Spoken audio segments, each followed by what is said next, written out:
All right, Josh, first question, starting off with an easy one.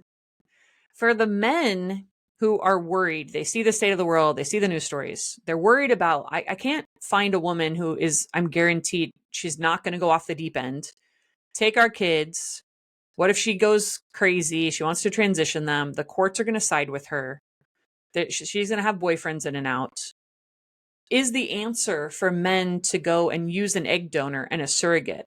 And then I'm guaranteed my child, rights to my child. Then I can go get married and do different things. The kid will have a mom. But that's a better way to make sure my kid stays with me and is safe. Yeah, that feels like, it's a little dangerous to drive my car on the road, so I'm going to wreck it in my front yard just to make sure that I don't get in a real wreck. And maybe it's better than the wreck I could get on the road, but the tree in my front yard won't kill me. So that's a better outcome. It's a pessimistic view, but there's some legitimate reasons to be scared about this. I have personally seen friends in my own life who have had their lives ripped apart, for lack of a better way to say it, by someone kind of going off the deep end.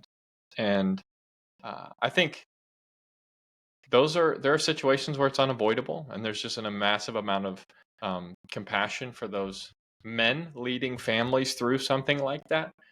But I think all you can do is your insurance, if you will, against something like this probably looks like starting in the dating pool, that you take your time and you get real clear on these issues before you get married. And so, I think, man, I saw some amazing statistics from Brad Wilcox around sexual partners, that if your total lifetime number of partners is under one before you get married, you have like an 8% chance of divorce.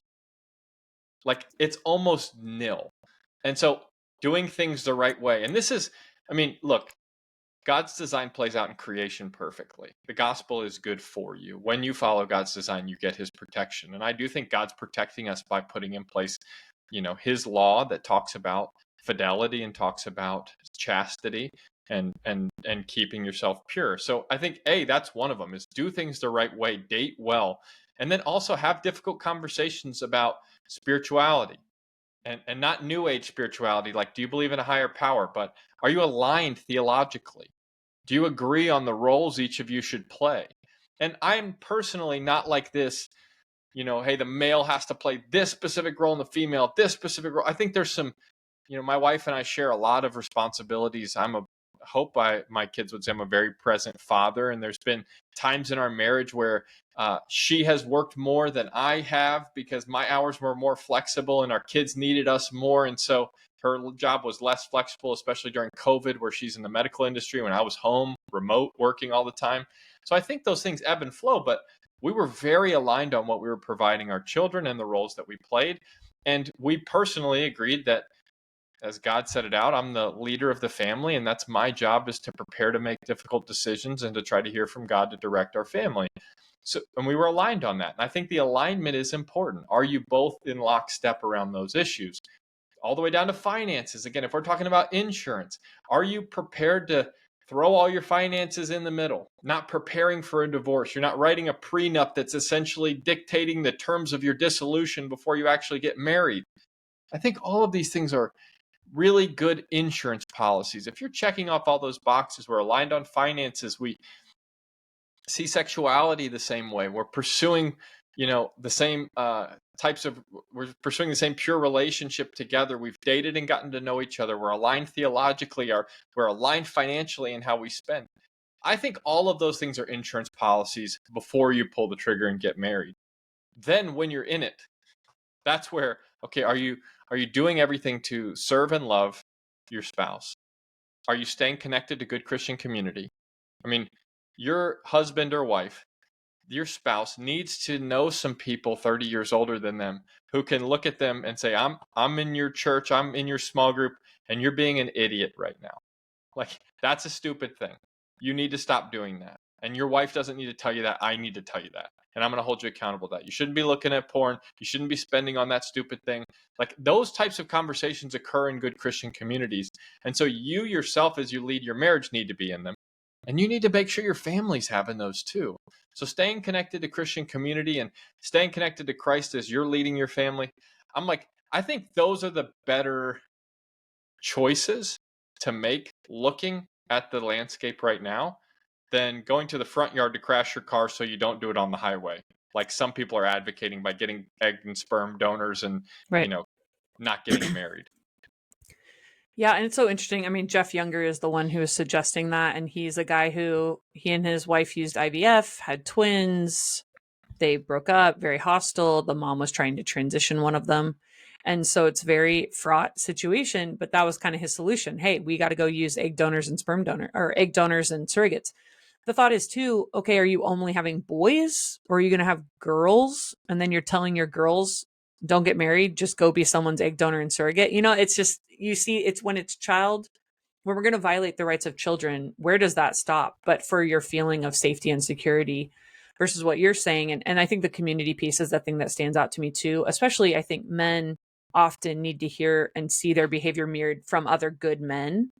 And you talked about having, mentors and people 30 years ahead of you. There's also some data that says friend groups, that's where people start getting divorced. You're more likely to see divorce within the friend group. But the opposite is true when there's strong marriages as well. When you have people holding each other to account and going on retreats with each other, and we get away together and we're in each other's homes and we're seeing what goes on. And then you have a man that's able to take his friend aside and say, tell me about this. How's that going? That's a lot different than people trying to do this in isolation. It's already hard. So if you're doing it in isolation, what are the chances, I have personally seen that when you are surrounded by enablers or surrounded by strong families, it absolutely impacts the decisions of those around you. And the ones in my circles that have had people go astray and entered into very much enabling friend groups. Like, you deserve more free love. Like, you should love yourself. How can you be happy, in your marriage if you're not able to express yourself sexually?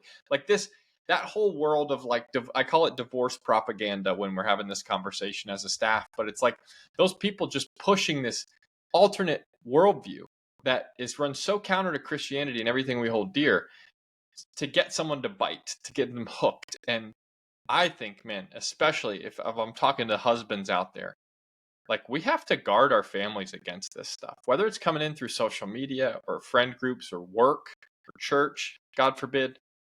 That's cancer, and you got to cut it out. Like, those negative, and on the flip side, we need to be feeding our family those positive voices, godly voices, good family influence. I'm not advocating for some sort of family isolation where you go up off the grid so no one can touch you. I think, no, we need help. I think we need community and great mentors to be feeding our families those types of good influences and good thoughts, the positive theology around these topics that embrace suffering and sacrifice and burden and responsibility, not just, hey, do what you feel like doing. That's what's going to bring you happiness.